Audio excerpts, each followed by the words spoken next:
Police वाले शहीद हो गए 5 के करीब।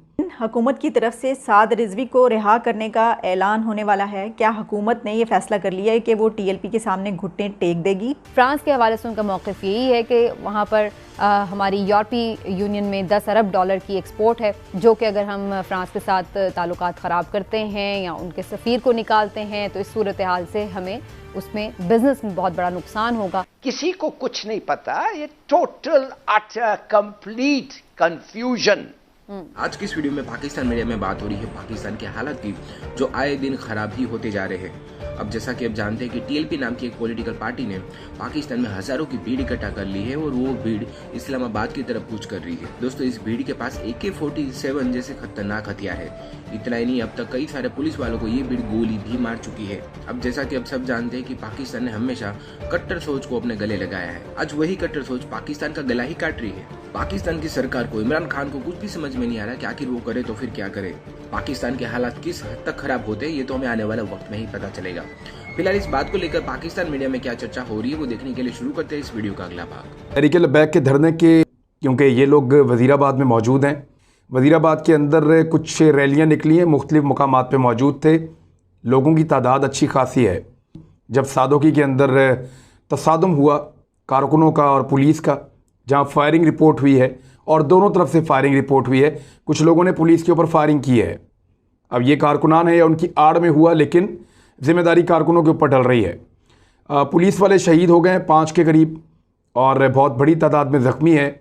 दूसरी जानिब कारकुनों की शहादतें भी रिपोर्ट हुई हैं, वो भी ज़ख्मी हैं। क्या आज के दिन हुकूमत की तरफ से साद रिजवी को रिहा करने का ऐलान होने वाला है? क्या हुकूमत ने यह फैसला कर लिया है कि वो टीएलपी के सामने घुटने टेक देगी और अब जो है वो रजिस्ट नहीं किया जाएगा? और क्या साद रिजवी की रिहाई का भी कोई फ़ैसला किया जा रहा है? ये बहुत अहम सवालात हैं और आज का दिन भी बहुत अहम है। यही वजह है कि मैंने ये सवालात उठाए हैं। अच्छा, आज का दिन जो है वो अहम इसलिए कि एक तो ये कि आज वो तमाम लोग, वो उलमा जिन्होंने प्राइम मिनिस्टर इमरान खान साहब के पास पहुंच के उनसे एक लंबी चौड़ी बहुत देर तक मीटिंग की है, ये वही वाली मीटिंग है जिस मीटिंग से फवाद चौधरी और अल्लामा ताहिर अशरफी को कहा जा रहा है कि निकाल दिया गया, क्योंकि उलमा इस पर काबिल कबूल उन्हें नहीं था कि वो वहाँ पर बैठे हैं और उनके साथ बातचीत हो। वो क्या है वो भी मैं आपको बताती हूँ। लेकिन उसके बाद जो डिमांड्स रखी गई हैं हुकूमत के सामने, उसमें एक डिमांड साद रिजवी की रिहाई का फ़ैसला भी है, यानी ये कि साद रिजवी को रिहा किया जाए, जेल से रिहा किया जाए, निकाला जाए। तो क्या आज ये फैसला कर लिया जाएगा? क्योंकि अब वो उलमा जो कि प्राइम मिनिस्टर के पास पहुंचे थे, उनसे मीटिंग की है, वही उलमा अब आज शाम को साद रिजवी के पास पहुंचेंगे और साद रिजवी से वो इसके ऊपर जो है बातचीत हो रही है और उनसे जो है वो कहा जाएगा कि आपका इस बारे में जो है वो क्या है।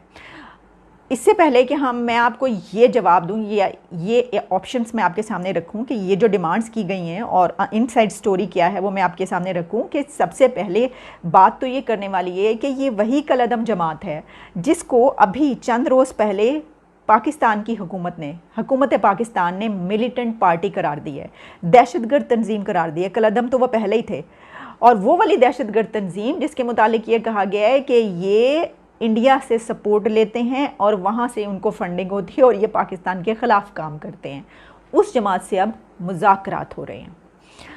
तो दुनिया का कोई मुल्क ऐसा होगा कि जहाँ पर किसी एक उसको ग्रुप को दहशतगर्द कहकर, एक ऐसी पार्टी कहकर, उसके बाद उनसे डायलॉग भी हो रहा और मुज़ाकरात भी हो रहे हैं और उनसे जो है वो बाकायदा इस तरह हो रहे हों।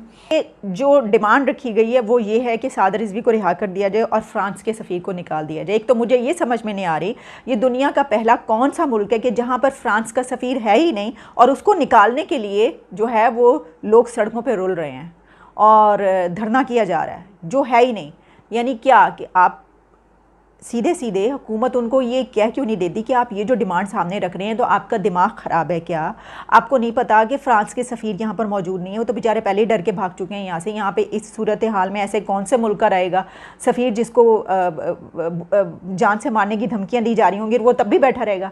ये उनको क्यों नहीं कही जा रही ये बात? या फिर कोई ऐसा फ़ैसला हो रहा है कि उनसे जो है वो दरख्वास्त की जाएगी फ़्रांस के एम्बेसडर से कि प्लीज़ आप दोबारा हमारे मुल्क में तशरीफ़ लाइए और कुछ दिन यहाँ पर रहें ताकि हमें मौका मिले कि हम आपको निकाल सकें, इनकी डिमांड पूरी कर सकें। यानी उनकी डिमांड पूरी करने के लिए उनको बुलाया जाएगा और फिर निकाला जाएगा। अनबिलीवेबल। मतलब ये तो कि जो है ही नहीं उसको निकालने के मुतालबे डिमांड्स हो रही हैं और उसके ऊपर बातचीत हो रही है। भाई फ्रांस के हवाले से उनका मौक़िफ़ यही है कि वहाँ पर हमारी यूरोपीय यूनियन में 10 अरब डॉलर की एक्सपोर्ट है, जो कि अगर हम फ्रांस के साथ ताल्लुकात ख़राब करते हैं या उनके सफ़ीर को निकालते हैं तो इस सूरत हाल से हमें उसमें बिज़नेस में बहुत बड़ा नुकसान होगा और इस वक्त हम पहले ही माशी क्राइसिस में हैं। तो ये सारी सूरत हाल है जो प्राइम मिनिस्टर साहब ने अंदर बातें की हैं, जो ज़राए के तवस्सुत से ख़बरें आई हैं। इसके बाद अब सूरत हाल सॉर्ट आउट कैसे होगी, ये एक बड़ा क्वेश्चन है। क्या नहीं तो क्या प्रॉब्लम क्या है? गवर्नमेंट उसको रिहा करना चाहती है मगर समझती है कि वो रिहा नहीं कर सकते। ये बात है, ये बात है। क्या है लाली साहब? नहीं, अगर तो ये बात है, ठीक है, आप कह रहे हैं कि गवर्नमेंट उसको रिहा करना चाहती है मगर नहीं कर सकती है, ये बात है। नहीं, मैं ये नहीं कह रहा, मैं तो ये कह रहा हूं कि वजीर आजम ने तो ये क्या कहा। कह रहे हैं आप? गवर्नमेंट क्यों नहीं उसको रिहा करती है? वजीर आजम इमरान खान साहब ये कह रहे हैं कि अगर उनको इस तरह से रिहा फौरी कर देंगे तो लोगों के लिए, दूसरों के लिए भी रास्ता खुल जाएगा कि कोई भी एहतजाज करे और किसी भी बंदे को रिहा करवा ले। नहीं तो जब सुप्रीम कोर्ट ने कहा, हाई कोर्ट ने उनको रिहा किया था, तो उस वक्त हाई कोर्ट की बात क्यों नहीं मानी और उसको क्यों नहीं रिहा किया? जब उन्होंने वादा किया था एग्रीमेंट में वादा किया था कि करेंगे, बताएं।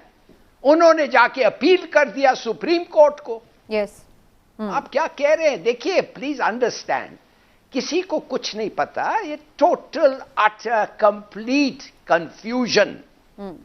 किसी को नहीं पता ये क्या कर रहे हैं।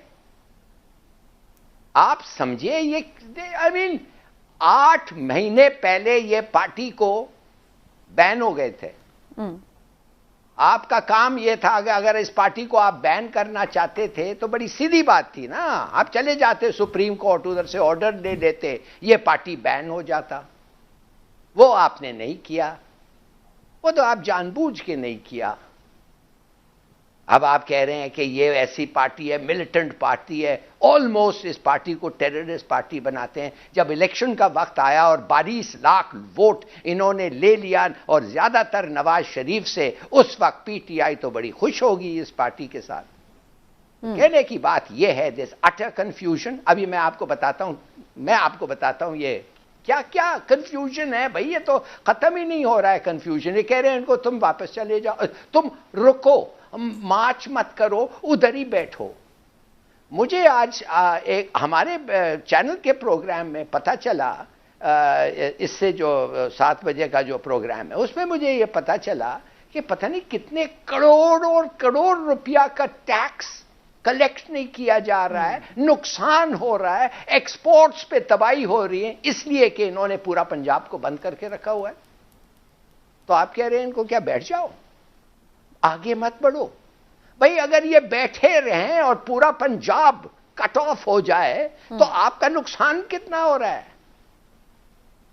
वो तो आपको समझ नहीं आ रही है क्या कि बैठे रहें वो? अच्छा, वो बैठे रहे किस चीज के लिए? क्या वो रेजोल्यूशन जो आपने वादा किया था पार्लियामेंट में भेजेंगे, क्या आपने उसकी तैयारी की? अपोजिशन से बात किया? बिल्कुल नहीं किया। क्यों नहीं किया भाई? बता दो क्यों नहीं किया। अगर तुम वादा करते हो करोगे, नहीं करते हो तो बताओ तो सही।